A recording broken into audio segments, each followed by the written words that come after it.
Hi, this is Anil. I was fortunate to be the All India Rank 1 holder in RBI exam back in 2018. Now, I'm absolutely thrilled to be part of Olive Board as a super mentor for their RBI Grade B programs. If you are aspiring to crack this exam in 2024, I will be available as a super mentor to discuss one-on-one with you, share strategy lessons, draw lessons from my preparation and set you up for success. Click the link below to check out the details. See you on Olive Board soon. Hello everyone, welcome back to Olive Board. I am Pooja और आज Sunday को हम daily current affairs नहीं weekly current affair discuss करेंगे, जहां पर हम 1 से लेकर 8 जून तक जो भी इंपॉर्टेंट इवेंट्स हमने डिस्कस किए हैं उनको हम बहुत फटाफट रिवाइज करेंगे और आपको 40 क्वेश्चन का एक क्विज मिलेगा। उस क्विज को आप अटेंड करेंगे और आप अपना स्कोर मुझे कमेंट सेक्शन में बता सकते हैं। ओके, सो स्टार्ट करते हैं। सबसे पहले टॉपिक ऑफ डिस्कशन क्या क्या है, तो हमें 1 से लेकर 8 जून तक जो भी इंपॉर्टेंट डेज थे उनको देखना है विद थीम्स। नेक्स्ट है top 10 national and international events. इस पर्टिकुलर वीक में जो भी टॉप 10 नेशनल और इंटरनेशनल न्यूज थी उनको देख लेंगे। फिर हम बैंकिंग न्यूज को कवर कर लेंगे। देन 40 एमसीक्यू का क्विज है and question of the day है, जिसका आंसर आप मुझे कमेंट सेक्शन में दे सकते हैं। क्लियर? तो आइए स्टार्ट करते हैं। सबसे पहले बात करेंगे हम थीम के बारे में, इंपॉर्टेंट डेज के बारे में। ओके, तो 1 जून को हमने 2 इंपॉर्टेंट डे सेलिब्रेट किए हैं, world milk day and global day of parents 2024। So world milk day का ये 13th एडिशन था और इस दिन को since 2001 FAO food and agriculture organization organize करता है। ठीक, and global day of parents की थीम थी the promise of playful parenting. Done. Next है 2 जून। तो 2 जून को 2014 में हमारी कंट्री में 29th नंबर की स्टेट का फॉर्मेशन हुआ था, जिसका नाम है तेलंगाना। तो तेलंगाना फॉर्मेशन डे हमने 2 जून को मनाया और इसकी 10th नंबर की एनिवर्सरी थी।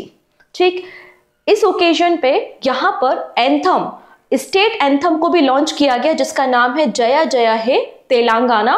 और इस एंथम के राइटर है Andesri and music was composed by Oscar award winner Keeravani. Done. Next, अब यहाँ पर इस स्लाइड में जो भी डेज हैं ये सारे के सारे आपके इंपॉर्टेंट डेज हैं, तो you have to remember it. Okay, 5 जून को हम वर्ल्ड एनवायरनमेंट डे सेलिब्रेट करते हैं and first world environment day 1973 में सेलिब्रेट किया था। इस दिन को ऑर्गेनाइज कराता है UNEP, United Nation environment programme. और यहाँ पर होस्ट कंट्री कौन सी थी? तो होस्ट कंट्री थी kingdom of Saudi Arabia. Theme क्या है? Land restoration, desertification and drought resilience.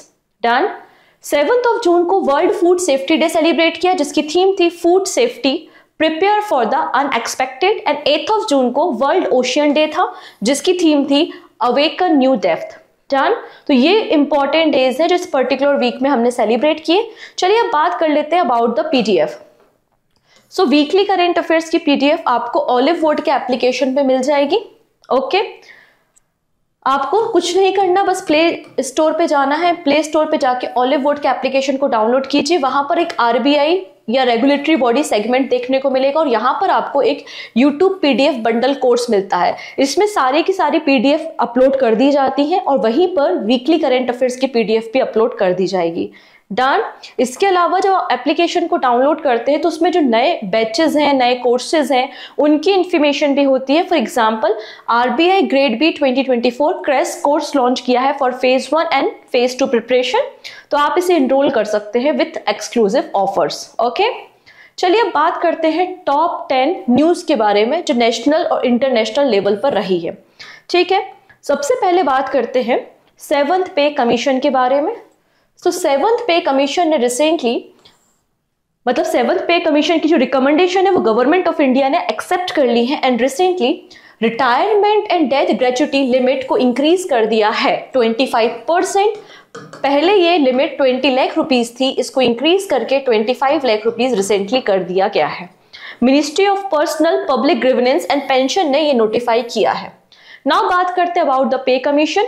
तो पे कमीशन का formation department of expenditure, ministry of finance करता है। पहला हमारा कंट्री का पे कमीशन का फॉर्मेशन कब हुआ था? 1946 में हुआ था। 10 ईयर के इंटरवल में इसका फॉर्मेशन होता है और अभी हमारी कंट्री में 7th पे कमीशन काम कर रहा है। 7th पे कमीशन का फॉर्मेशन 2014 में हुआ था और इनकी जो रिपोर्ट सबमिट हुई थी वो 2016 में हुई थी। मतलब 2016 से इनकी रिकमेंडेशन को माना जा रहा है। पे कमीशन का हेडक्वार्टर दिल्ली में होता है एंड 7th पे कमीशन के हेड कौन थे? जस्टिस अशोक कुमार माथुर। डन। तो ये कुछ एडिशनल इंफॉर्मेशन है, आपको ये भी याद रखना है। नेक्स्ट बात करते हैं अफ्रीका कॉन्टिनेंट में। तो अफ्रीका कॉन्टिनेंट में एक कंट्री है जिसका नाम है तंजानिया, जो कि इंडियन ओशियन के साथ बॉर्डर शेयर करता है और यहाँ पर एक सिटी मिलेगी जिसका नाम है दर ए सलाम। और दर ए सलाम में आपको एक पोर्ट मिलेगा और यहाँ पे जो कंटेनर पोर्ट है उसको मैनेज करेगा अब Adani group. So Adani port to manage Dar es Salaam port of Tanzania for 30 years. 30 years के लिए ये एग्रीमेंट रिसेंटली साइन हुआ है। ठीक है। कुछ दिन पहले हमने ईरान के चाबहार पोर्ट के बारे में बताया था कि चाबहार पोर्ट पे 2 टर्मिनल है, उनमें से एक टर्मिनल है शाहिद बेहस्ती टर्मिनल। तो गवर्नमेंट ऑफ इंडिया ने इनके साथ भी 10 ईयर का एग्रीमेंट साइन किया है and Indian ports global limited इसको ऑपरेट करेगा। ओके, चलिए नेक्स्ट। अब हम बात करते हैं कंट्री के 22nd नंबर के IIM के बारे में।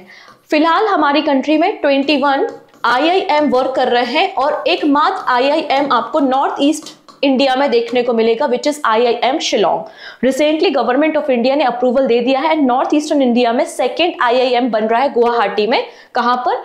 कामरूप डिस्ट्रिक्ट में। तो IIM कामरूप यहां पर बनाया जा रहा है जो कि 22nd नंबर का IIM होगा। इसको बनाने के लिए जो रोड मैप रेडी करना है, तो मेंटरशिप किसको दी गई है? तो मेंटरशिप दी गई है IIM अहमदाबाद को। ठीक है। Indian Institute of Management Ahmedabad will mentor the upcoming IIM। Done. Next important news आती है जो कि गवर्नमेंट ऑफ इंडिया का इनिशिएटिव है, तो अगेन इंपॉर्टेंट हो जाता है BIMReN initiative. So BIMReN initiative for PhD student recently government of India ने लॉन्च किया है। सो विमरेन का फुल फॉर्म क्या है? BIMSTEC India Marine Research Network इसका नाम है। ठीक है। Ministry of External Affairs and Bay of Bengal programme inter governmental organization ने यहाँ पे ब्लू इकोनॉमी को बूस्ट करने के लिए, मरीन इकोनॉमी में रिसर्च करने के लिए PhD स्टूडेंट्स के लिए इस प्रोजेक्ट को लॉन्च किया है। इस स्कीम में कहा गया है कि जो बिम्स्टेक कंट्रीज है, अगर आपके PhD स्टूडेंट मरीन इकोनॉमी पे काम करते हैं तो 6 से लेकर 12 मंथ तक इंडिया की लैब्स को यूज कर सकते हैं और हम इनको 1 मिलियन रुपीज प्रोवाइड करेंगे। ठीक। अगर यहाँ पे 2 कंट्रीज आपस में मिलकर रिसर्च वर्क करती हैं तो इनको 5 मिलियन इंडियन रुपीस ऑफर किए जाएंगे फॉर 24 मंथ्स। यहाँ पे बात हो रही है बिम्स्टेक के बारे में। बिम्स्टेक का मतलब होता है Bay of Bengal Initiative for Multi Sectoral Technical and Economic Corporation, जिसमें आपको 7 countries Bangladesh, Sri Lanka, India, Nepal, Bhutan, Thailand and Myanmar देखने को मिल जाएगा। इसका सेक्रेटरीट ढाका बांग्लादेश में सिचुएटेड है एंड 1997 में फॉर्मेशन किया गया था। ओके। अब रिसेंटली हमारी कंट्री में एक और बहुत बड़ा इवेंट कंक्लूड हुआ है which is 18th Lok Sabha election. Total 543 seats पे ये इलेक्शंस लड़े गए थे एंड 7 डिफरेंट फेजेस में। पहला लोकसभा इलेक्शन 1951-1952 में हुआ था एंड 1951-52 के बाद ये 2nd लॉन्गेस्ट इलेक्शन रहे हैं हमारी कंट्री के। ठीक। अब यहाँ पे एनडीए गवर्नमेंट की बात करते हैं तो एनडीए अलायंस को 292 सीट्स मिली हैं और इंडिया अलायंस को 234 सीट्स मिली हैं। मतलब यहाँ पर एनडीए अलायंस का जो लीडर होगा वो हमारी कंट्री का नेक्स्ट प्राइम मिनिस्टर होगा। सिंपल सी बात है। तो पीएम मोदी जी की अगर हम कॉन्स्टिट्यूंसी की बात करते हैं, जो 3rd time as a prime minister oath करने वाले हैं आज के दिन, सो वाराणसी इनकी कॉन्स्टिट्यूंसी आपको देखने को मिल जाएगी। अब हमारे लोकसभा इलेक्शन के साथ साथ 4 स्टेट में असेंबली इलेक्शंस भी हुए थे, आंध्र प्रदेश, अरुणाचल प्रदेश, सिक्किम एंड उड़ीसा। तो आपको इन 4 स्टेट की जो नंबर ऑफ सीट्स हैं, असेंबली सीट्स, वो आपको याद रखनी है। सबसे पहले Andhra Pradesh, total number of seats है 175 और मैक्सिमम सीट किसने जीती है? TDP तेलुगु देशम पार्टी ने जीती है 135। ओके। नेक्स्ट है उड़ीसा स्टेट। यहाँ पे टोटल नंबर ऑफ सीट्स है 147 और मैक्सिमम सीट जीती है बीजेपी गवर्नमेंट ने which is 78 and 2nd number पे आया है BJD जो आपका बीजू जनता दल है और इसी पार्टी के लीडर CM नवीन पटनायक जी ने रिसेंटली रेजिग्नेशन दे दिया है। ओके। नेक्स्ट है अरुणाचल प्रदेश। तो अरुणाचल प्रदेश में टोटल नंबर ऑफ सीट्स है कितनी? 60 एंड 46 पे बीजेपी है। सिमिलर अगर हम सिक्किम की बात करते हैं तो टोटल नंबर ऑफ सीट्स है 32 और 31 सीट्स पे SKM मतलब सिक्किम क्रांतिकारी मोर्चा पार्टी आपको देखने को मिल जाएगी। नेक्स्ट है QS वर्ल्ड यूनिवर्सिटी रैंकिंग 2025 को भी अनाउंस किया गया है, जो कि 21st नंबर का एडिशन है। इस बार टोटल 1500 यूनिवर्सिटीज को फीचर किया गया है और इंडिया की 46 यूनिवर्सिटी की रैंकिंग की गई है। सो इंडिया की रैंकिंग 7th पोजीशन पे आपको मिल जाएगी। 13th कॉन्जुगेटिव टाइम आप देखेंगे MIT यहाँ पे टॉप पर है। और इंडिया की बात करते हैं तो इंडिया में IIT बॉम्बे टॉप पर है। IIT बॉम्बे की ग्लोबल रैंकिंग कितनी है? तो IIT बॉम्बे की ग्लोबल रैंकिंग 118 है। टॉप 100 में कोई भी यूनिवर्सिटी इंडिया की नहीं है। टॉप 150 में केवल 2 यूनिवर्सिटी है, एक IIT बॉम्बे है 118 पोजीशन पे, और सेकंड नंबर पे IIT दिल्ली है जिसकी पोजीशन 150 पोजीशन पे आपको मिल जाएगी। डन। सबसे ज्यादा यूनिवर्सिटी किस कंट्री की फीचर की गई है? आंसर हो जाएगा आपका यहाँ पे यूएसए की टोटल 197 इंस्टीट्यूट को यहाँ पे रैंकिंग की गई है। अब इंडिया के रिस्पेक्ट में बात करते हैं तो इंडिया का एक इंस्टीट्यूट है जिसका नाम है गुरु गोविंद सिंह इंद्रप्रस्थ यूनिवर्सिटी। तो गुरु गोविंद सिंह इंद्रप्रस्थ यूनिवर्सिटी की जो रैंकिंग है वो सबसे ज्यादा ग्रोथ हुई है, इंप्रूव हुआ है, इसलिए इसे राइजिंग स्टार अवार्ड दिया गया है। Is that clear? आप यहाँ पे देख सकते हैं ये रैंकिंग, टॉप 3 वर्ल्ड की यूनिवर्सिटी और टॉप 3 इंडियन इंस्टीट्यूट को भी आप यहां से पढ़ सकते हैं। नेक्स्ट है वर्ल्ड हाईएस्ट पोलिंग स्टेशन कौन सा है? तासीगंज है, जो कि हिमाचल प्रदेश की मंडी कॉन्स्टिट्यूंसी में है, जिसकी हाइट 15,256 फीट पर है। और यहाँ पे टोटल नंबर ऑफ वोटर्स कितने हैं? 62 वोटर्स आपको मिल जाएंगे। 2019 में इस पोलिंग स्टेशन का फॉर्मेशन किया गया था। डन। चलिए नेक्स्ट है इसरो। तो इसरो ने एक सॉफ्टवेयर लॉन्च किया है जिसका नाम है प्रभा। प्रभा का फुल फॉर्म होता है parallel RANS solver for aerospace vehicle aerothermodynamics analysis है। बेसिकली ये सॉफ्टवेयर डेवलप किया है विक्रम साराभाई स्पेस सेंटर ने, और इस सॉफ्टवेयर का यूज क्या होगा? For aerodynamics and aerothermal analysis of upcoming aerospace vehicle PSLV, GSLV और अपकमिंग गगनयान मिशन में इसका इस्तेमाल किया जाएगा। Is that clear? चलो नेक्स्ट देख लेते हैं फिर हम। अब इंडिया को 2 और नई रामसर साइट्स मिल गई है और total number of Ramsar sites India में कितनी हो चुकी हैं? 82। सो हमारी कंट्री में total wetland sites equal to China है विच इज 82। ठीक है। सबसे ज्यादा रामसर साइट्स आपको तमिलनाडु में मिलेंगे which is 16 and second number पे यूपी है और यूपी में टोटल नंबर ऑफ वेटलैंड 10 है। ये जो 2 नई रामसर साइट्स है ये बिहार स्टेट में आपको मिलेंगी, बिहार स्टेट के जमुई डिस्ट्रिक्ट में। ठीक है। और ये दोनों जो वर्ड सेंचुरीज है बेसिकली, और इनको 1984 में सेटअप किया गया था। नाम क्या है? Nagi and Nakti bird sanctuary takes India's Ramsar site to 82। ठीक है। डन। इतनी चीजें। बिहार स्टेट की बात करते हैं तो बिहार स्टेट में टोटल नंबर ऑफ वेटलैंड्स हो चुके हैं 3। एक हो गया नागी वर्ड सेंचुरी, एक नक्ती वर्ड सेंचुरी, उसके पहले एक है आपका कन्वर लेक। कन्वर लेक भी बिहार में है और 2020 में इसे वेटलैंड स्टेटस दिया गया था। वर्ल्ड वेटलैंड डे हम सेलिब्रेट करते हैं 2 फेब को। ओके। चलिए ये भी क्लियर हो गया। डन। नेक्स्ट बात करते हैं UNSC United nation security council के बारे में बात हो रही है। ठीक है। जिसमें टोटल 15 मेंबर होते हैं, 10 आपके नॉन परमानेंट और 5 आपके परमानेंट मेंबर होते हैं। परमानेंट मेंबर USA है, UK है, फ्रांस, रशिया एंड चाइना है। नॉन परमानेंट मेंबर 2 इयर्स के लिए इलेक्ट किए जाते हैं और यहां पर 1 जनवरी 2025 से लेकर 31 दिसंबर 2027 तक, मतलब इन 2 सालों के लिए 5 मेंबर्स को इलेक्ट किया गया है। और ये 5 मेंबर कौन कौन से हैं? तो DSP-PG means Denmark, Somalia, Pakistan, Panama और ग्रीस आपको मिल जाएंगे। ओके है। India 8 times United nation security council का नॉन परमानेंट मेंबर रह चुका है। डन। अब बात करते हैं बैंकिंग न्यूज पे। ऑलरेडी हमने इस रिपोर्ट को डिटेल में डिस्कस किया था, जितने मेजर हाइलाइट्स थे उनको वहां पर देखा था।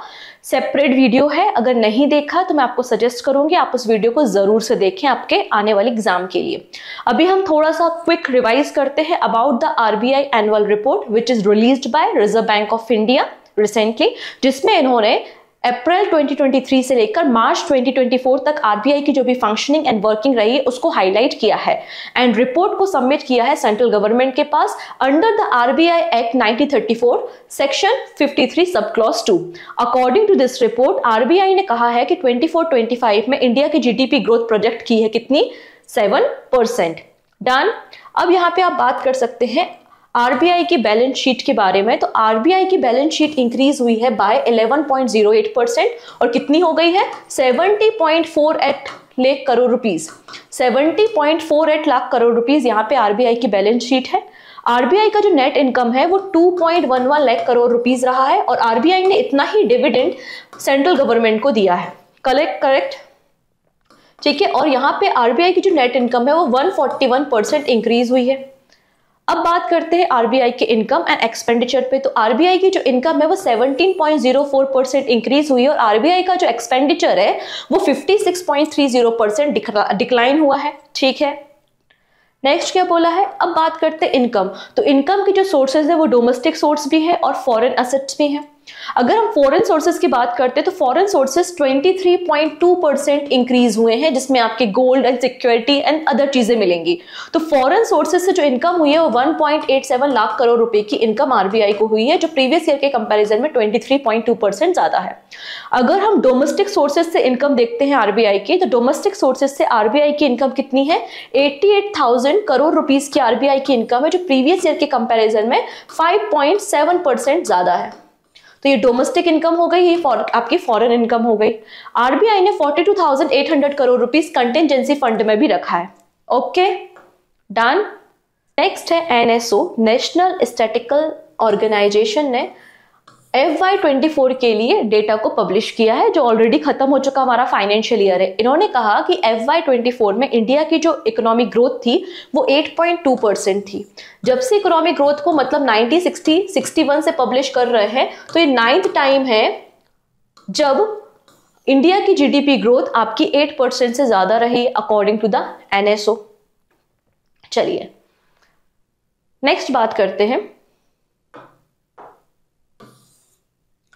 India's FY24 fiscal deficit.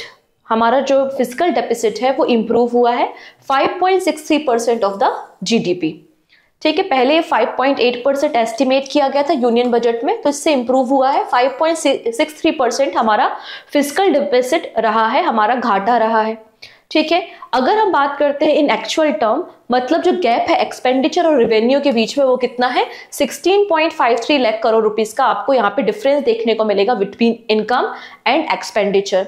आप यहाँ पर बाकी सारा डेटा भी देख सकते हैं कि इन्होंने कहा है, गवर्नमेंट ने कहा है कि FY24 में हमारा जो फिस्कल डेफिसिट था वो 5.63%, FY25 में 5.1 और FY26 में फिस्कल डेफिसिट कितना होगा, 4.5% आपको देखने को मिल जाएगा। डन। चलिए नेक्स्ट है, अब बात करते हैं हम अपने एफडीआई के बारे में। So India received highest FDI from Singapore in 2023-24 and Mauritius आपको सेकेंड नंबर पे देखने को मिलेगा। ये जो डेटा है ये department for promotion of industry and internal trade मतलब DPIIT का डेटा है और इसमें कहा है कि लास्ट 5 ईयर में ये अभी तक का लो FDI हमको रिसीव हुआ है विच इज $44.42 बिलियन। इस डेटा को आपको याद रखना है, $44.42 बिलियन हमारा FDI रिसीव हुआ है। सबसे ज्यादा जो FDI आया है वो सिंगापुर से आया है और सेकेंड नंबर पे आपको मॉरिशियस देखने को मिल जाएगा। हालांकि मैं आपको सजेस्ट करूंगी कि आप टॉप 3 याद रखो तो ज्यादा बेटर है। टॉप FDI रिसीविंग सेक्टर्स कौन कौन से हैं, कंप्यूटर सर्विस है और आपका सर्विस सेक्टर है। And top FDI recipient states कौन से हैं, महाराष्ट्र एंड कर्नाटका है। नेक्स्ट है SBI become the 7th company to cross 8 lakh crore rupees market capitalization. ठीक है, ये फर्स्ट नंबर का पब्लिक सेक्टर बैंक बन गया है जिसने 8 लाख करोड़ रुपए के मार्केट कैपिटलाइजेशन को क्रॉस किया है। ओवरऑल ये 3rd नंबर का बैंक है। इसके पहले HDFC बैंक और ICICI बैंक ने इस कैप को क्रॉस किया था और ओवरऑल इस 7th नंबर की इंडियन कंपनी आपकी बन चुकी है। डन इतनी चीजें। चलिए नेक्स्ट है bank clinic. Recently all India bank employ association ने बैंक क्लिनिक को लॉन्च किया है। बेसिकली ये कस्टमर को असिस्टेंट प्रोवाइड करने के लिए है क्योंकि जो नई टेक्नोलॉजीज आ रही हैं, RBI की जो गाइडलाइंस आती है वो कस्टमर को जनरली समझ में नहीं आ पाती हैं कई बार और उनकी कई सारी शिकायतें होती हैं, ग्रीवेंस होते हैं, उनको बेसिकली सॉल्व करने के लिए बैंक क्लिनिक को ओपन किया गया है by all India bank employ association. ठीक है, इतनी चीजें डन। कैसे काम करेगा, तो इसमें कस्टमर अपनी कंप्लेंट को रजिस्टर कर सकता है बैंक क्लिनिक में उनकी वेबसाइट पे और विद इन 5 डेज आपको सॉल्यूशन मिलेगा, वो भी detail solution. Done. Next RBI gold reserve. तो आरबीआई के पास टोटल गोल्ड रिजर्व कितना है? तो आंसर है 822 मेट्रिक टन का गोल्ड रिजर्व आरबीआई के पास है। सारा पैसा आरबीआई इंडिया में नहीं रखता, ओवरसीज जो बैंक ब्रांचेस हैं वहां पर आपको आरबीआई का गोल्ड देखने को मिलेगा। उनमें से एक जगह है यूके। यूके में भी हमारा गोल्ड रिजर्व रखा हुआ था और हमने 100 मेट्रिक टन ऑफ गोल्ड को यूके से ट्रांसफर कर लिया है हमारे इंडियन वॉल्ट में, मुंबई और नागपुर के एरिया में। जान इतनी चीजें क्यों रखा था हमने लोन? हमने यहाँ पे बेसिकली क्यों रखा था अपना गोल्ड? गोल्ड हमने इसलिए रखा था क्योंकि हमको 1991 में लोन की जरूरत थी एंड लोन के बिहाफ में हमने यहाँ पे गोल्ड रखा था। $405 मिलियन का हमने यहाँ से लोन उठाया था। सबसे ज्यादा गोल्ड रिजर्व किसके पास है? तो सबसे ज्यादा गोल्ड रिजर्व आप देखेंगे यूएसए के पास है, 8133 टन। डन। नेक्स्ट है SEBI, security and exchange board of India ने रिसेंटली एक एप्लीकेशन लॉन्च किया है जिसका नाम है सारथी 2.0 एप्लीकेशन। किस लिए? To help investor manage their personal finance. ठीक है, इसमें बेसिकली क्या है, ये एक यूजर फ्रेंडली इंटरफेस प्रोवाइड करता है। इसमें आपका फाइनेंशियल कैलकुलेटर है, आपको जो बेसिक इंफॉर्मेशन हमारे कैपिटल मार्केट के बारे में, म्यूचुअल फंड्स के बारे में, डिफरेंट शेयर्स के बारे में इंफॉर्मेशन होती है, तो वो एजुकेशनल वीडियोस भी यहाँ पे अवेलेबल होते हैं जिससे कस्टमर की हेल्प की जा सके। ठीक है, तो explain KYC procedure, mutual fund and the process of buying and selling share on the stock exchange, ये सारी चीजें इस मॉड्यूल में इंक्लूड होती हैं। ओके, नेक्स्ट है पेरू। पेरू साउथ अमेरिका की या लैटिन अमेरिका की पहली कंट्री बन गई है जो कि अडॉप्ट कर रही है हमारी कंट्री की UPI technology. Okay, so Peru will soon have a UPI like instant payment system as NPCI international payment limited sign MOU with the central bank of South American country to develop the technology. हम technology develop कर रहे हैं और UPI जैसा instant payment platform हम यहाँ पे ready करेंगे फॉर पेरू। डन। पेरू की कैपिटल लीमा आपको देखने को मिल जाएगी। नेक्स्ट है SBI mutual fund asset top 10 trillion become the first fund house to achieve milestone. तो एसबीआई म्यूचुअल फंड जो है वो हिस्ट्री में पहला ऐसा म्यूचुअल फंड बन गया है जिसका टोटल असेट अंडर मैनेजमेंट कितना है, 10 ट्रिलियन रुपीस आपको देखने को मिल जाएगा। इसके बाद आईसीआईसीआई प्रूडेंशियल और एचडीएफसी म्यूचुअल फंड्स देखने को मिलेंगे। असेट अंडर मैनेजमेंट क्या होता है? असेट अंडर मैनेजमेंट का ये मतलब है कि यहाँ पे इन्वेस्टर कोई और है और उसके फंड को कोई दूसरा पर्सन या आपका मैनेजर उसे मैनेज कर रहा है, जैसा कि म्यूचुअल फंड्स में होता है। तो asset under management is the total market value of the investment manage by a person और entity on the behalf of investors. ठीक है, देखिएगा मैं फिर से बताती हूँ, वीकली करंट अफेयर्स हमारे रिवीजन के लिए होता है जिससे आपको सारी चीजें रिकॉल हो सके। राइट, आप यहाँ से एक्सपेक्ट मत कीजिएगा कि हर एक चीज को हम डिटेल में पढ़ेंगे, पॉसिबल नहीं है। राइट, हम बात करते हैं अभी वापस से सेबी के बारे में। तो SEBI raising the limit for basic service demat account to 10 lakh rupees. अभी जो बेसिक सर्विस डीमेट अकाउंट की लिमिट है वो 2 लाख रुपीज है और सेबी प्लान कर रहा है इसको 10 लाख रुपीज तक करने के लिए। इससे फायदा ये होगा, बेसिकली जो कॉन्सेप्ट है ना बेसिक सर्विस डीमेट अकाउंट का, इसको सेबी ने 2012 में लॉन्च किया था। जो आपके छोटे इन्वेस्टर, रिटेल इन्वेस्टर्स होते हैं, उनको यहाँ पे डीमेट अकाउंट के लिए जो एडिशनल चार्जेस या फीस होती है वो ना देनी पड़े। तो अप टू 2 लाख रुपीस तक के ट्रांजेक्शन्स के लिए था, इसको बढ़ाकर 10 लाख करने की बात सेबी ने कही है। Next, India's first electric vehicle index launch by the NSE. National stock exchange ने इंडिया का पहला इलेक्ट्रिक व्हीकल इंडेक्स को लॉन्च किया है जिसमें हमारे देश की जो टॉप मोस्ट 33 कंपनीज हैं वो यहाँ पे लिस्टेड होंगी, जैसे कि Bajaj auto, Tata Motors, Mahindra and Mahindra etcetera. इसकी जो बेस ईयर होगा वो 2018 होगा और जो बेस वैल्यू होगी वो 1000 रुपीज यहाँ पे डिसाइड की गई है। नेक्स्ट है स्पर्श, ये मिनिस्ट्री ऑफ डिफेंस का इनिशिएटिव है। स्पर्श ये बेसिकली जो डिफेंस पर्सनल्स होते हैं उनकी जो पेंशन होती है, पेंशन के रिगार्डिंग उनके जो भी शिकायतें कैसे पेंशन लेनी है, तो उसके लिए इस स्पर्श प्लेटफॉर्म को लॉन्च किया गया था। रिसेंटली मिनिस्ट्री ऑफ डिफेंस ने 4 इंपॉर्टेंट बैंक्स को यहाँ पे ऑनबोर्डिंग कराई है फॉर मंथली पेंशन। ठीक है, वो 4 बैंक कौन कौन से हैं? Bank of India, Canara bank, central bank of India and Utkarsh small finance bank आपको देखने को मिल जाएगा। नेक्स्ट है आरबीआई मॉनेटरी पॉलिसी जून 2024। रिसेंटली आरबीआई ने मॉनेटरी पॉलिसी रिलीज की है। नेक्स्ट इनकी मीटिंग अगस्त में होगी। कुछ भी चेंजेस नहीं हुआ है, जो पुरानी हमने पॉलिसी डिस्कस की थी वैसे ही यहाँ पे पॉलिसी है। रेपो रेट अनचेंज है विच इज 6.5% और रिवर्स रेपो रेट भी अनचेंज है विच इज 3.35%। CRR 4.5% है और SLR हमेशा की तरह 18% है। बैंक रेट और MSF 6.75% आपको देखने को मिल जाएंगे। इन्होंने जो इंडिया की रियल GDP ग्रोथ होगी FY25 में वो भी बताई है 7.2% और इन्फ्लेशन रेट फॉरकास्ट किया है 4.5%। डन इतनी चीजें। फॉरेन एक्सचेंज रिजर्व यहां पर पहुंच चुका है $651.5 बिलियन और जो बल्क डिपॉजिट लिमिट है उसको 2 करोड़ रुपीज से इंक्रीज करके 3 करोड़ रुपीज थ्रेशोल्ड डिसाइड किया है। नेक्स्ट है axis bank and master card introduce NFS sound box. यहाँ पे एक्सिस बैंक और मास्टर कार्ड ने कोलैबोरेशन किया है और एक साउंड बॉक्स लॉन्च किया है। मतलब जब आप UPI, भारत QR या टैप एंड पे पेमेंट करते हो तो आपको यहाँ पे साउंड सुनाई देता है, आवाज सुनाई देती है, वो भी 7 डिफरेंट लैंग्वेजेस में। और यहाँ पे जब आप tap and pin payment option को चुनते हो तो आप मोर देन 5000 रुपीज के भी पेमेंट कर सकते हो यूजिंग अ पिन। ठीक। नेक्स्ट है UPI break records with 14.04 billion transaction in May. तो मई मंथ में हमारे टोटल जो UPI ट्रांजेक्शन्स हुए हैं वो 20.45 लाख करोड़ रुपीस के ट्रांजेक्शन्स आपको देखने को मिलेंगे। मतलब डेली बेसिस पे 453 मिलियन डेली आपके एवरेज ट्रांजेक्शन्स हुए हैं, जो कि ईयर ऑन ईयर 49% से ग्रोथ कर रहे हैं। ठीक है, तो ट्रांजैक्शन काउंट कितने हैं? 14.04 बिलियन है। ट्रांजैक्शन अमाउंट कितना है? तो 20.45 लाख करोड़ रुपीस आपको देखने को मिल जाएगा। Done. Next, axis bank partner with Bajaj alliance for strategic bank insurance. Bank insurance क्या होता है? बेसिकली यहाँ पे जो इंश्योरेंस कंपनीज होती हैं वो बैंकों के साथ जाके एग्रीमेंट साइन करती हैं और कहती हैं आप हमारी पॉलिसीज को बेचिए। इससे बैंक्स को इंसेंटिव मिलता है। ठीक है, बैंक्स को क्या मिलता है? इंसेंटिव मिलता है और कंपनी जो इंश्योरेंस फर्म होती है ऑब्वियसली बात है उसको भी फायदा होता है। तो हमारी कंट्री में इंश्योरेंस पेनिट्रेशन को इंक्रीज करने के लिए इस एग्रीमेंट को साइन किया गया है। डन।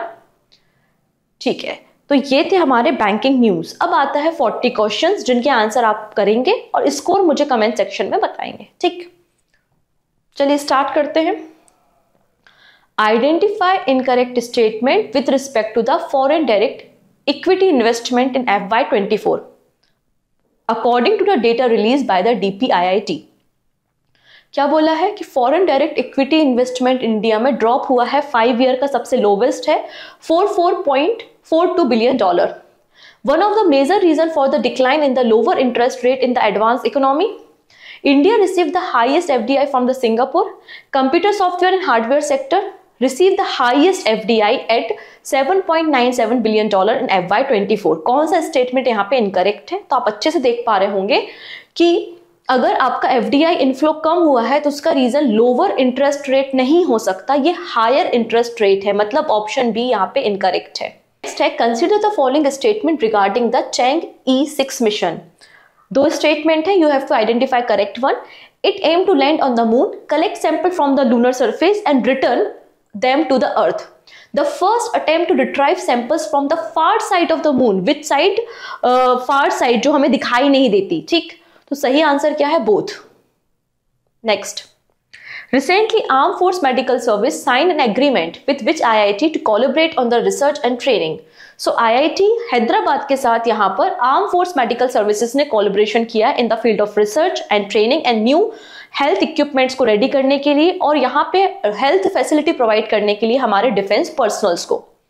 नेक्स्ट है recently which organisation jointly launch BIMReN initiative for PhD students.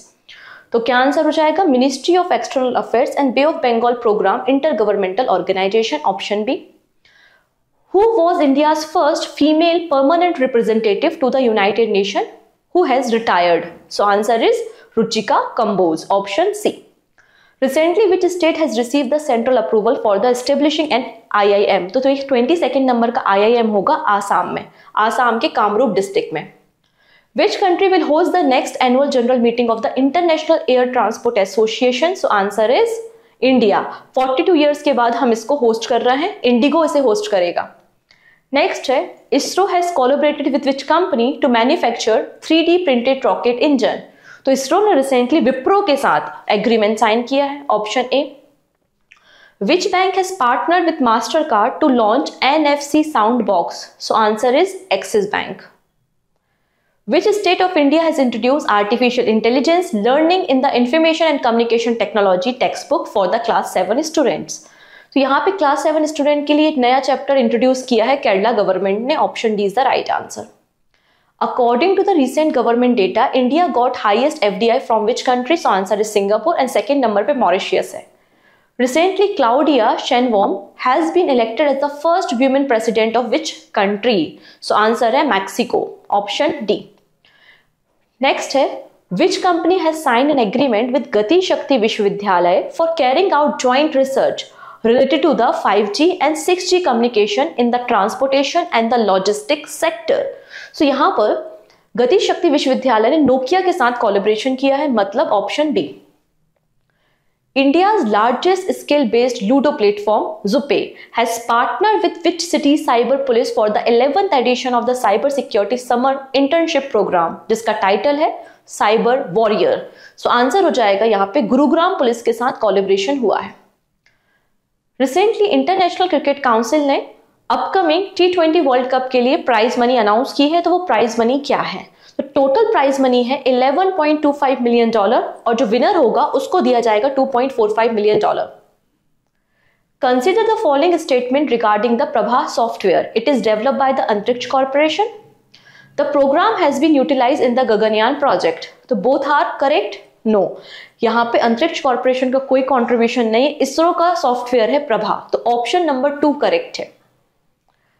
What are the 4 age group of the categorization of books on the Rashtriya E-Pustakalay as per the National Education Policy 2020? So answer हो जाएगा 3 to 8, 8 to 11, 11 to 14 and 14 to 18 year. Next, which country has recently banned the entry of Israeli passport holder? So answer is Maldives. With whom the Defense Ministry joined the hand to set up dedicated Telemanas cell for the armed forces? तो ये जो Tele-MANAS initiative है ये Ministry of Health and Family Welfare का initiative है for the mental health.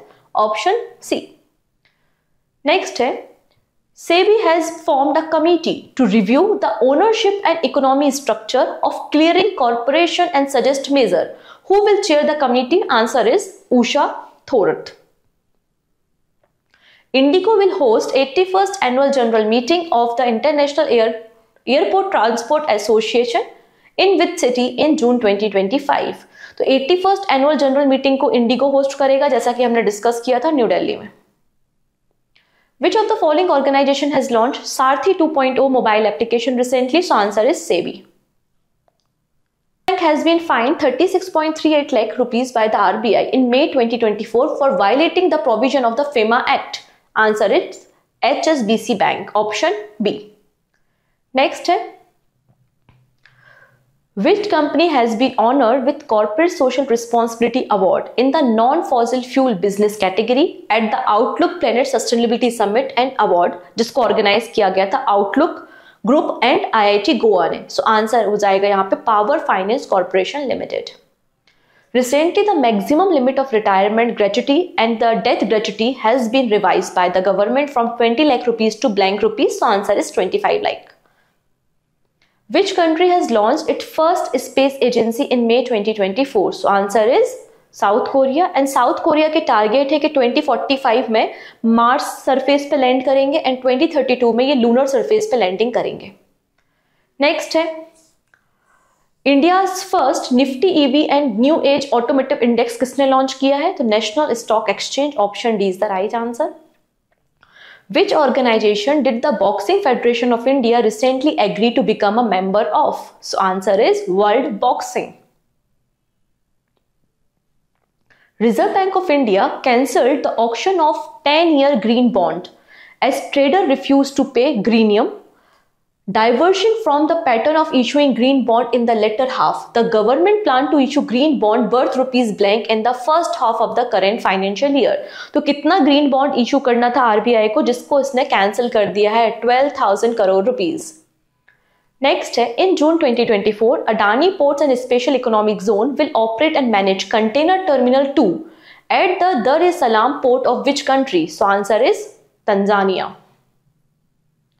According to the government data released in June 2024, fiscal deficit at blank of the gross domestic product, कितना रहा है फिस्कल डेफिसिट 23-24 में? आपको 25 और 26 का भी याद रखना है, 5.6%। Okay, option B.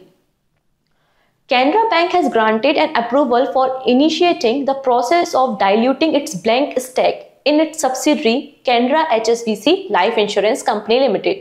तो Canara Bank यहां पर अपनी सब्सिडरी में 14.50 स्टेक को डाइल्यूट कर रही है।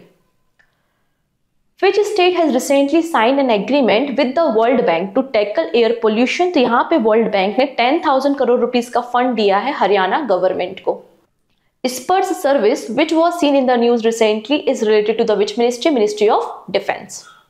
Recently, which country emerged as the India's third largest export destination? तो फर्स्ट पे USA, सेकेंड में UAE एंड थर्ड नंबर पे Netherlands.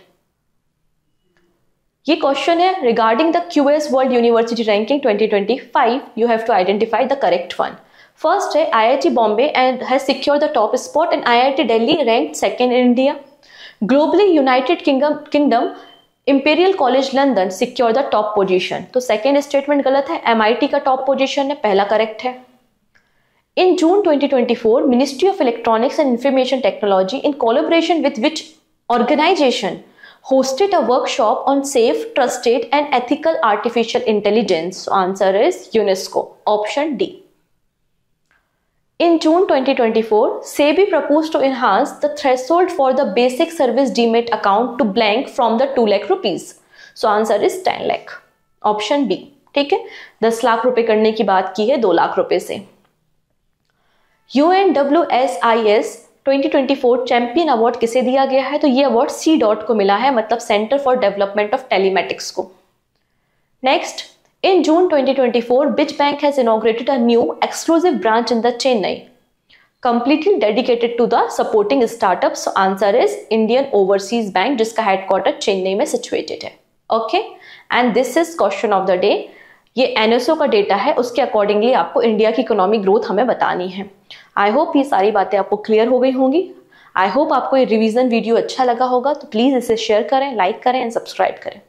Hi, this is Anil. I was fortunate to be the All India Rank 1 holder in RBI exam back in 2018. Now, I'm absolutely thrilled to be part of Olive Board as a super mentor for their RBI Grade B programs. If you are aspiring to crack this exam in 2024, I will be available as a super mentor to discuss one-on-one with you, share strategy lessons, draw lessons from my preparation and set you up for success. Click the link below to check out the details. See you on Olive Board soon.